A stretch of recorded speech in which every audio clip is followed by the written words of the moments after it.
गुरवे गौरचन्द्राय राधिकाय तदालये कृष्णाय कृष्णभक्ताय तद्भक्ताय नमो नमः। राधेति नाम नम सुंदर मुग्धम कृष्णेति नाम मधुरभूत दुग्धम सर्वस्वं सुरविराग इमिरम्मं चित्ता तदपिबु मे रचने खुदा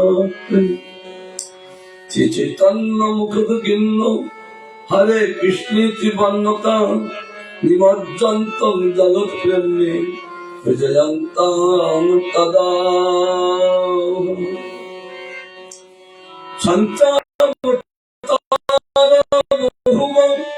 पुष्कर नावाच सर्वतो भद्र कृष्णा धन्य त्ववा लतस्व विप्रमाद भवति नारायण नमस्कृत्य नरं चैव नरोत्तमं देवीं सरस्वतीं व्यासं ततोजाय मुदीरये। हरे कृष्ण कृष्ण कृष्ण हरे हरे हरे राम राम राम हरे हरे।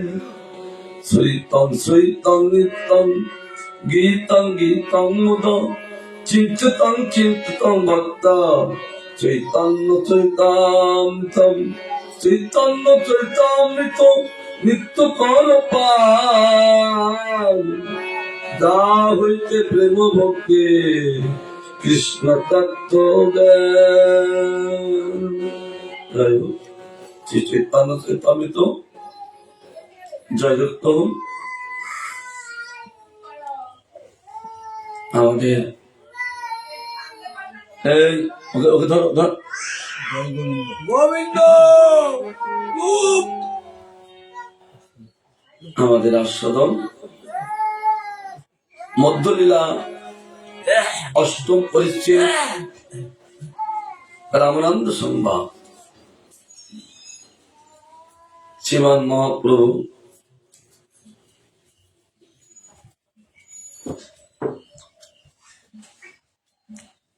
তিনি দক্ষিণ যাত্রা ভ্রমণ করতে করতে যখন দাঁড়াপেতে আসলেন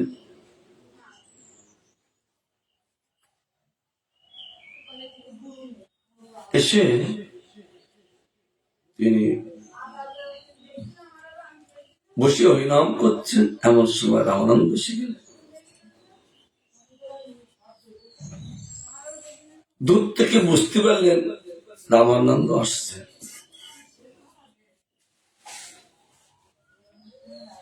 ঠিক গোদাবরীর তীরে এসে গেলেন। তারপর এক বটবৃক্ষের তলায় শ্রীমান মহাপ্রভু নাম করছেন। মহাপ্রভু বটগাছ দেখলে বংশী বট, পর্বত দেখলে গোবর্ধন, নদী দেখলে যমুনা। তিনি বংশী বট ভেবে তিনি ওই নাম করছেন। এমন সময় শিখলেন রামানন্দ। দুইজনে দুই চোখে চোখে মিলন মাধুর্যময় করে তারা মিলামৃত পান করলে। আমাদের এখন আস্বাদন চলছে।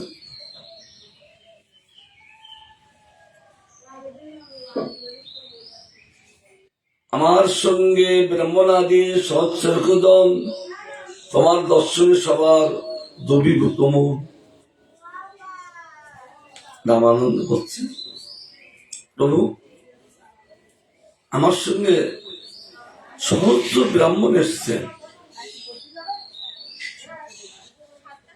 প্রভু আপনাকে দেখে এই ব্রাহ্মণগণ তাদের দ্রবীভূত অর্থাৎ চিত্তটা গলিত হলে আর প্রভু তাদের কি ভাব, কৃষ্ণ হরি নাম শুনি সবার বদনে, সবার অঙ্গ প্রকৃত অশ্রু নয়নে। ভগবানের ভগবত্তা তো থাকেন। সব ব্রাহ্মণগণ শ্রীমান মহাপ্রভুকে দেখে কেবল কৃষ্ণ হরি নাম তাদের বদলে, আর কিছু নয়।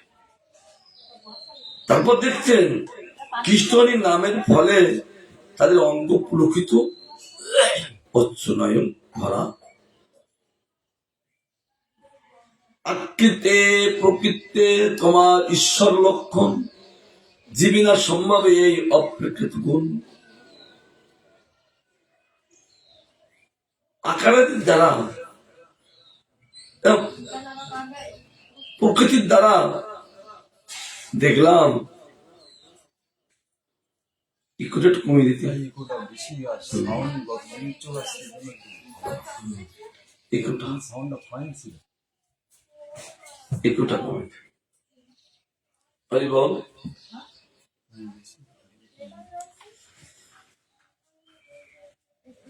প্রভু তোমার তো দেখছি ঈশ্বর লক্ষণ,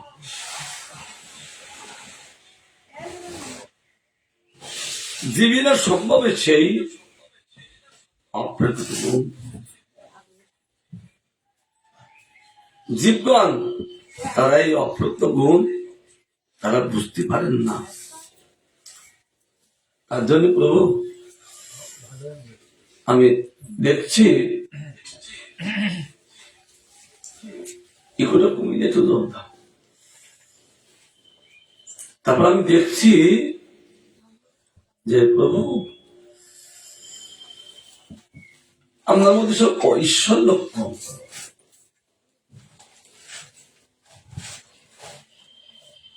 কিন্তু ভগবানকে কে ঢেকে রাখতে পারেন? কেউ ঢেকে রাখতে পারেন না। পুরীতে আসেন আবার বেশি গেল, পুরীধামে আছেন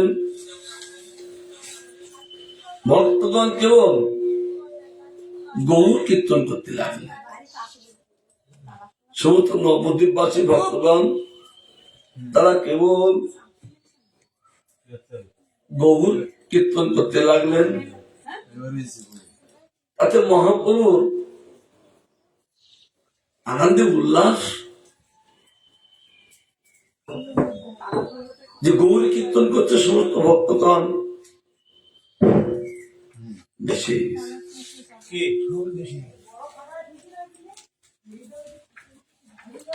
গৌর কীর্তন করতে লাগলেন। মহাপ্রভু আনন্দে উল্লাস হলেন। এই হরি কথা তো বুঝতে পারছো না, একদম কথা চুপ। হরি কথা কান সমস্ত সেবা করো, গোপী হতে হবে। তাদের মন আর প্রাণ সব কৃষ্ণের দিক দিয়ে সমস্ত কর্ম করছে। যারা আশ্রিত হয়েছেন তাদের সেইভাবে চলা উচিত। এই কথামৃতে তাদের মন প্রাণ রাখা উচিত। তবে দেখবা প্রত্যেকটা সেবা অপূর্ব হবে। যা মাল মশলা দেবে প্রত্যেকটাই অপূর্ব হবে। ভগবত সেবা চিন্তা মানে অন্যভাবে থাকলে রান্না ভালো হয় না, কোন সেবা ভালো হয় না, হরিনামও ভালো হয় না। তার জন্য আমাদের মন প্রাণ গোপীর দিক দিয়ে রাখতে হবে। তারা আদর্শ মূর্তি, তারা কিভাবে আছেন,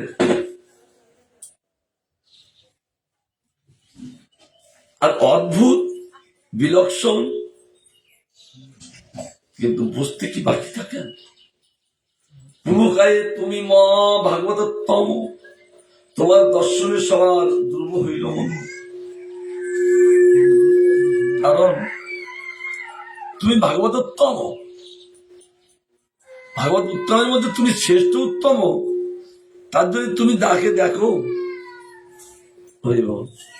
ঠিক ক্লিয়ার হয়নি?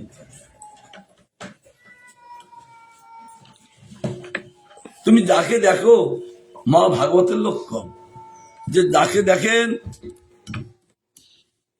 তিনি বাইরে কোনো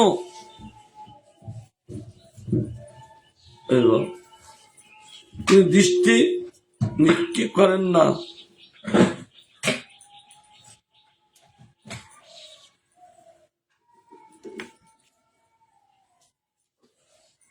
যা দেখছেন সব তার ভাগবত জগৎ কৃষ্ণ বাস্তব মহাভাগবত যা দেখেন সঠিক দেখেন, কারণ এই জগৎটা ভগবানের বিভূতি, তিনি জগৎটা ব্যক্তই আছেন। একসঙ্গে তিনি বাইরে অবস্থান করছেন, একসঙ্গে জীবের হৃদয়ে আছেন। মা ভাগবত তারা দেখেন। ভগবান অর্জুনকে বলছেন, অর্জুন দমাং পশ্যতি সর্বোত্তম সর্বোত্তমই পশ্যতি তৎসহং ন পূর্ণস্বামী সতমে পূর্ণস্বতী। অর্জুন, যে ব্যক্তি সবার হৃদয়ের মধ্যে ভগবানকে দেখেন এবং সব ভূত ভগবানের মধ্যে দেখেন, সে কোনদিন আমার অদৃশ্য হয় না, আর আমিও অদৃশ্য হই না। অর্থাৎ আমি তাকে নিত্যকাল দেখি, আর সেও আমার নিত্যকাল আমাকে দেখেন। তার জন্য মহাপ্রভু বলছেন, তোমার দর্শন আমি দেখছি মা ভাগবতের লক্ষণ। অন্যের কি কথা, আমি মায়াবাদী সন্ন্যাসী, আমিও তোমার স্পর্শে কৃষ্ণ প্রেমে ভাসি। নিজেকে লুকিয়ে রাখছেন মহাপ্রভু, বলছেন দেখো অন্যের কথা ছাড়ো, আমার দিয়ে দেখো, আমি তো মায়াবাদী সন্ন্যাসী, কিন্তু তোমাকে যখন আমি স্পর্শ করলাম, শুধু শুধু কৃষ্ণ প্রেমে ভাসছি। ভগবান কখনো নিজেকে প্রকাশ করেন না, ভক্ত নিজেকে প্রকাশ করেন না, কিন্তু এমন একটা সময় আসেন ভক্ত ভগবানকে প্রকাশ করে, আর ভগবান ভক্তকে প্রকাশ করে। বেশি এমন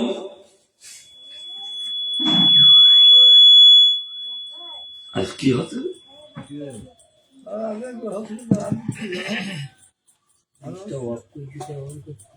লাগবে না, অফ করে দাও, অফ করে দাও, খালি করে ভালো।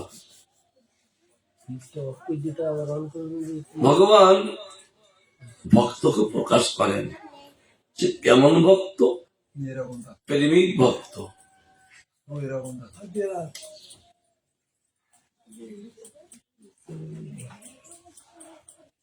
লাইফ চলছে না, প্রেমিক ভক্ত। প্রেমিক ভক্ত লক্ষণ কি, সেটা জগন্নাথ প্রকাশ করলেন প্রভুপাদকে।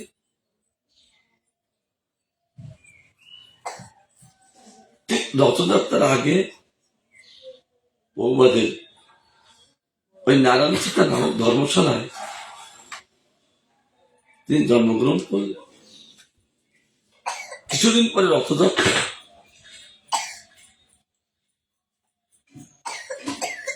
এই রথযাত্রা কালে জগন্নাথ রথে উঠেছেন, ঠিক প্রভুপাদ যেখানে আবির্ভূত হলেন সেখানে রথ দাঁড়িয়ে থাকবে। তারা কত প্রকার চেষ্টা করছে রথ চালাবার, একটু চালাতে পারতেন।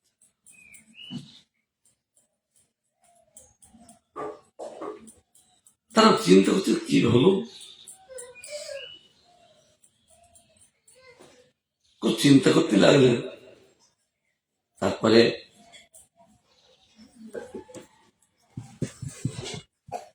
ঠিকই হচ্ছে না।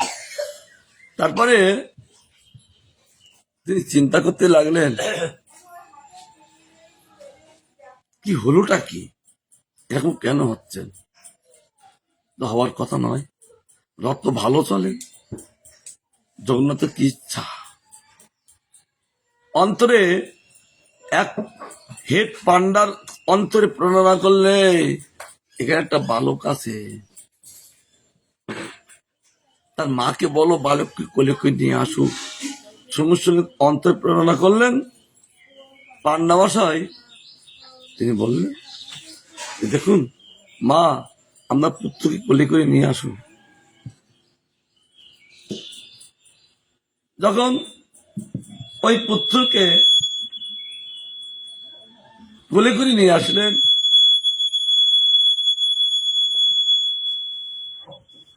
কোলে করে নিয়ে আসলেন,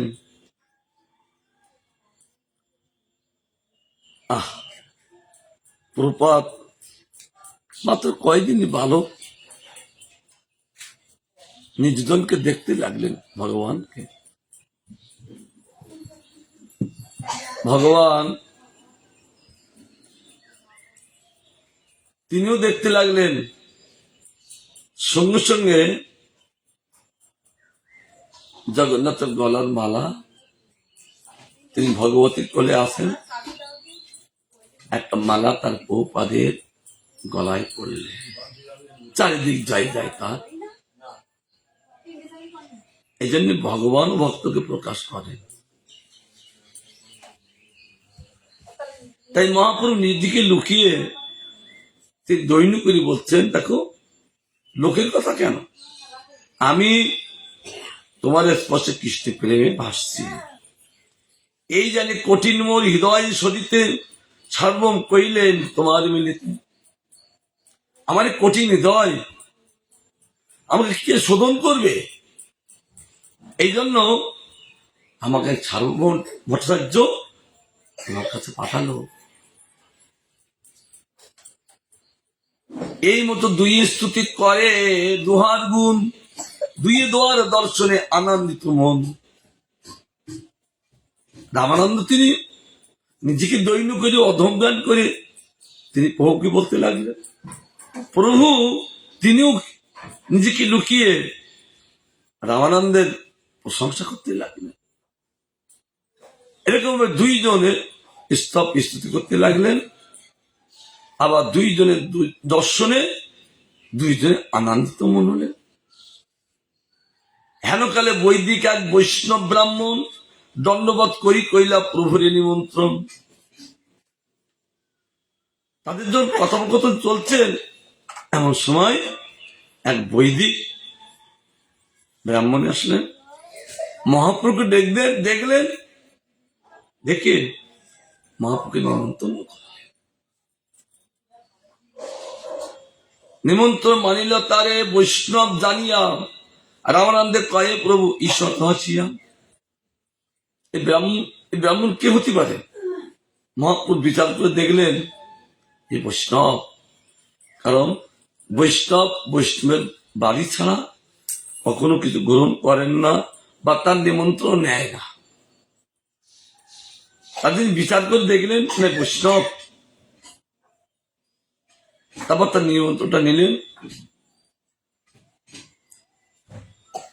আর একটা কথা, তোমার মুখে কৃষ্ণ কথা শুনিতে হয় মন, পুনরপি পাই জানো তোমার দর্শন। সে ব্রাহ্মণ বাড়িতে মহাপ্রভু নিমন্ত্রণ নিলেন, আর রামানন্দকে বলছেন দেখো তোমাকে দেখলেই আমার জন্য কৃষ্ণ কথা প্রকাশ হয়।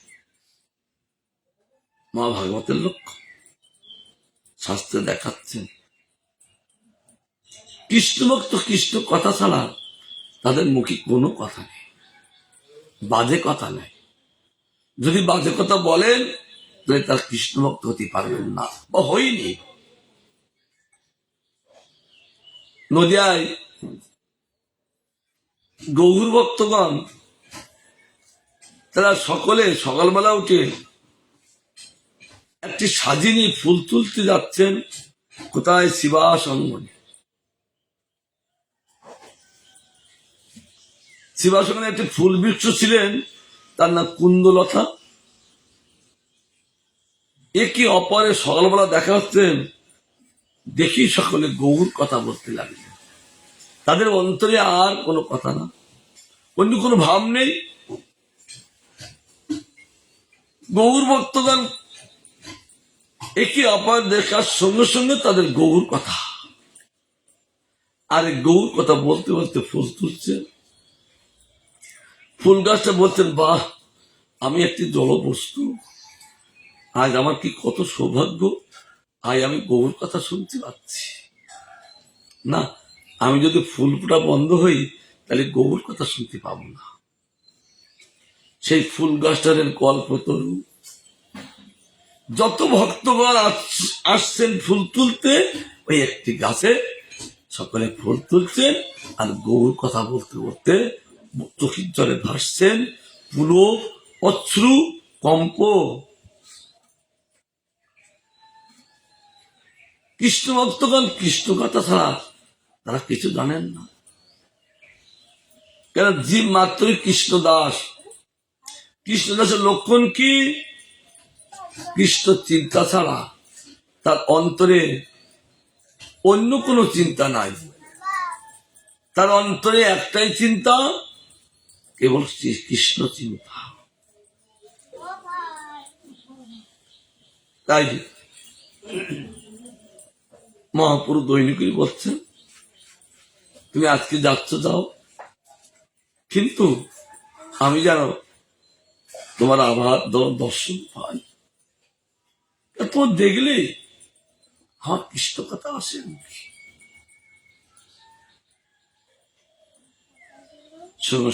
মহাপুরুষ দৈনিকই বলছেন, রায় কয়ে আয়লা যদি পামর সদিতে, দর্শন মাত্রে শুদ্ধ নয়ে মোর দুষ্ট চিত্তে।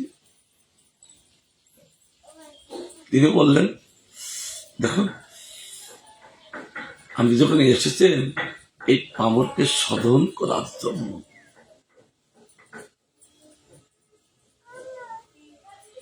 কারণ অন্য কিছু করার জন্য আমি আসেননি, এই পামরকে আপনি শোধন করতে এসেছেন।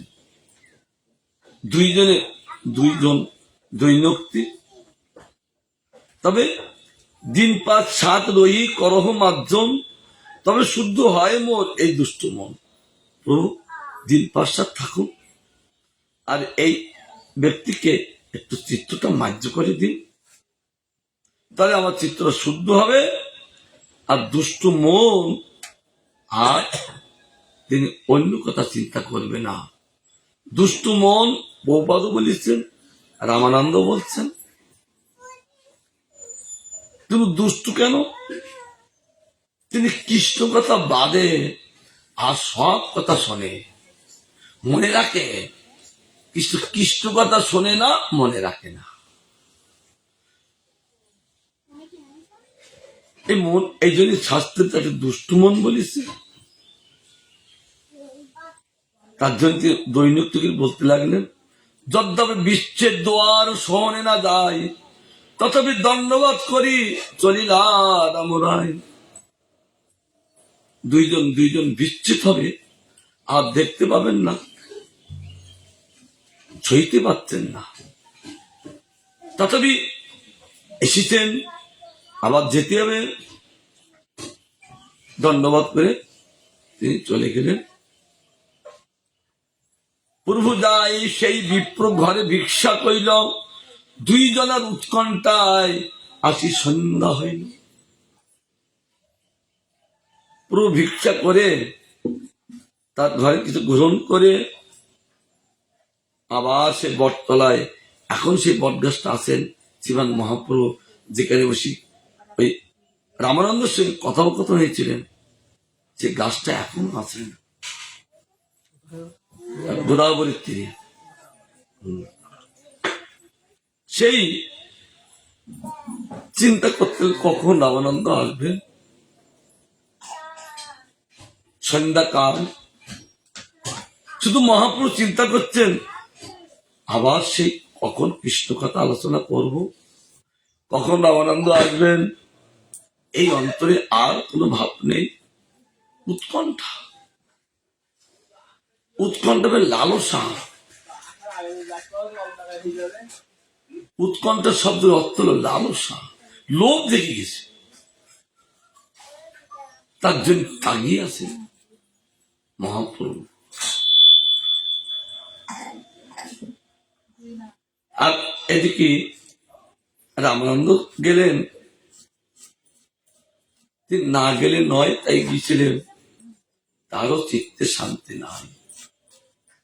তিনিও কখন মহাপ্রভুকে দর্শন করবেন তারও উৎকণ্ঠা। পূর্ব স্নান কীর্ত করি আছেন বসিয়া, এক ভিক্ত সঙ্গে রায় মিলিয়া আসিয়া। তিনি স্নান করে বসে আছেন, এক ভিক্ত সঙ্গে রায় মিলিয়া আসি গেলেন। নমস্কার কইলা রায়, প্রভু কইলা আলিঙ্গনে, দুইজনে কৃষ্ণ কথা কয় সেই স্থানে। প্রভু আসলেন, রামানন্দ আসলেন, যখন নমস্কার করলেন সঙ্গে সঙ্গে মহাপ্রভু তাকে আলিঙ্গন দিলেন, অর্থাৎ তাকে কৃষ্ণ প্রেম দিয়ে ধন্য করালেন। যার মধ্যে কৃষ্ণ প্রেম নেই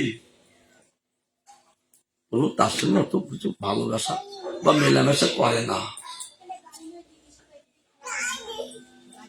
তাই বললেন আমি ওর রামানন্দের কাছে কৃষ্ণ কথা শুনবো, তবে তাকে তো প্রেম থাকা উচিত। যখন রামানন্দ নমস্কার করলেন আর সঙ্গে তাকে আলিঙ্গন করে তাকে প্রেম দিয়ে ধন্য করলেন। আর যখনই ধন্য করলেন সেই সময় তাদের কৃষ্ণ কথা প্রকাশ হতে লাগলেন। এবার বলতে লাগলেন পূর্বকায়ে শ্লোক পর সাধ্যের নির্ণয়।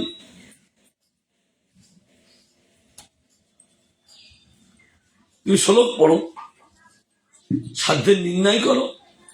সাধ্য কে? সাধ্য অনেক আছে, কিন্তু সর্বশ্রেষ্ঠ সাধ্য বস্তু কে? রায় কয়ে স্বধর্ম আচরণে কৃষ্ণ মুক্তি হয়।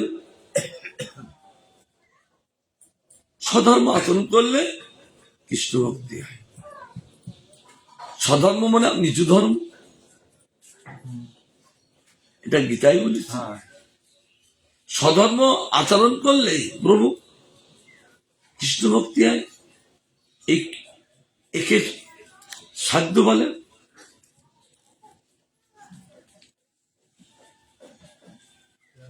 বনাশ্রমাচারবতা পুরুষেন পরোপমান, বিষ্ণুরাধ্যতে পন্থ নান্যতোষু কারণম।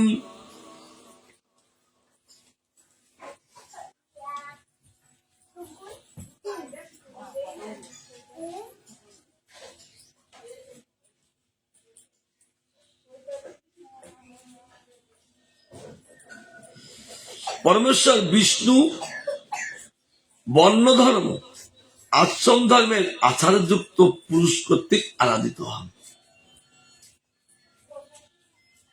চারটি বর্ণ,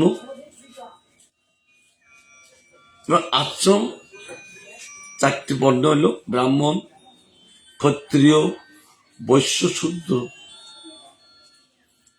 আশ্রম কি? আশ্রম হলেন ব্রহ্মচর্য, গারস্থ, বানপ্রস্থ, সন্ন্যাস।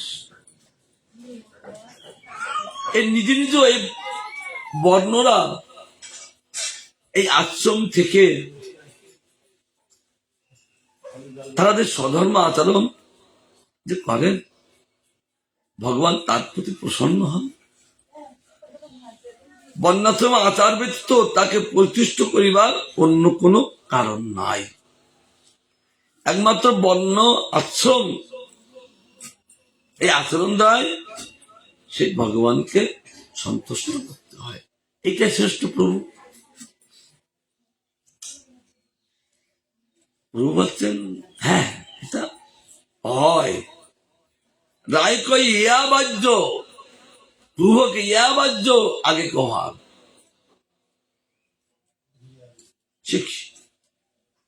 সকলকে এইটাই মানে। প্রভু কি কথা বলছেন? বাইরের কথা। আমি বাইরের কথা শোনার জন্য তোমার কথা আসেনি। কি সিদ্ধান্ত? আমি এসেছি ভিতরি কথা বল। রায় কয়ে কৃষ্ণে কর্মার্পণ সর্বসাধ্য সার। যারা যত কর্ম সব কৃষ্ণকে অর্পণ করেন, তাহলে সেইটা সাধ্য সার হবে। সেটা কোথায় প্রমাণ দিয়ে বলছেন? যৎ করোচি যতস্নাচি যজ্জহুচি দদাসি যৎ তপস্যসি কন্তীয় তৎ কুরুষ মদার্পণম। ভগবান অর্জুনকে বললেন, অর্জুন তুমি হে কন্তীয় যাই করো, যাই ভক্ষণ করো, যাই হবন করো, যাই দান করো এবং যাই তপস্যা করো, সে সমস্ত আমি কৃষ্ণ আমাকে অর্পণ করো। এইটাই প্রয়োজন সাধু, সেগুলো এইটাই প্রয়োজন। সব আমাকে অর্পণ করে তারপর তুমি সমস্ত কার্য করো। প্রভু তাহলে এইটাই এলো। প্রভু ঠিক আছে তো? প্রভুকায় ইয়া বাহ্য আগে কওয়া কেউ বাড়ির কথা। রায় কয়ে সধর্ম ত্যাগ এই সাধ্য সার। তাহলে প্রভু সধর্ম ত্যাগ, তাহলে সেইটাই হবে।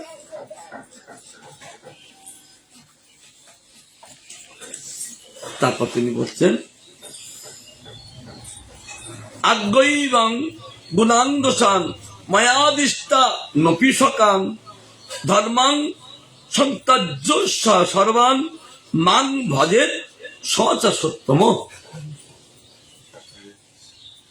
বলছেন রামানন্দ প্রমাণ দিয়ে বলছেন, তিনি তো কোনো অংশ কম নয়।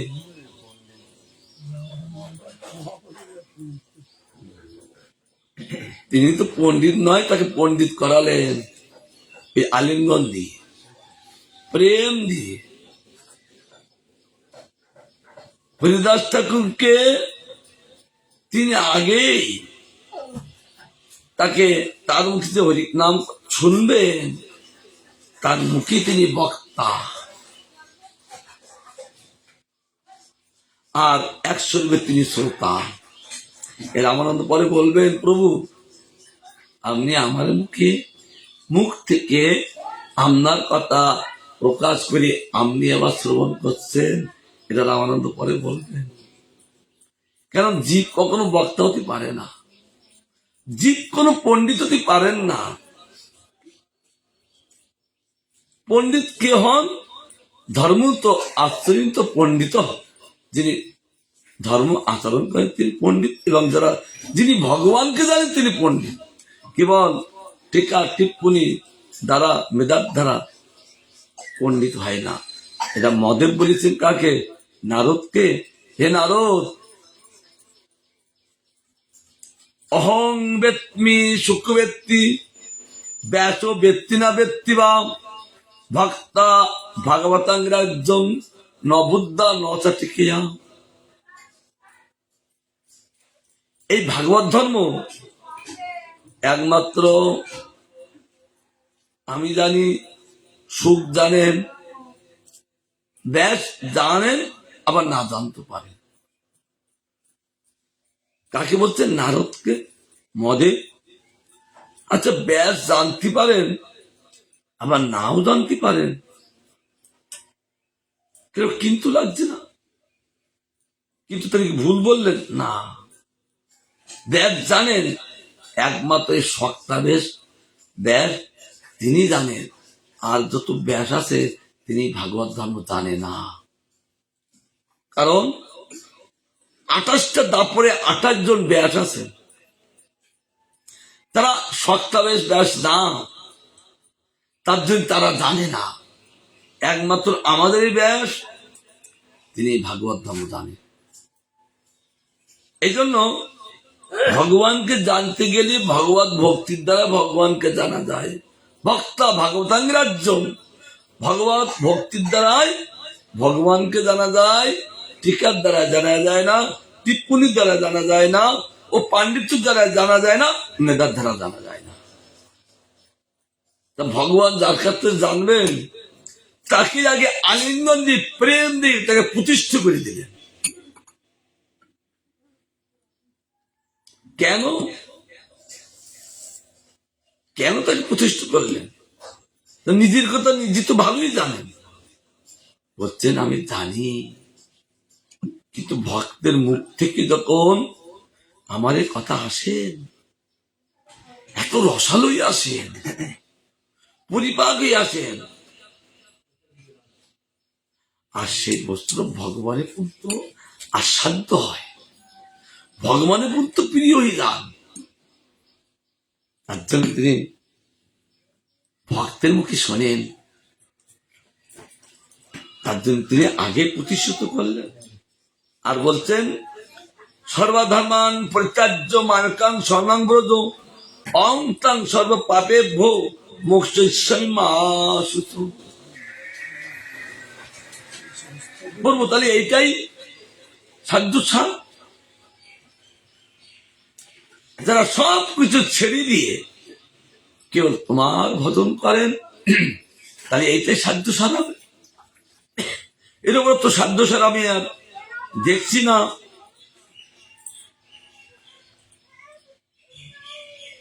কি করবো, মোটে ভালো লাগলো কি?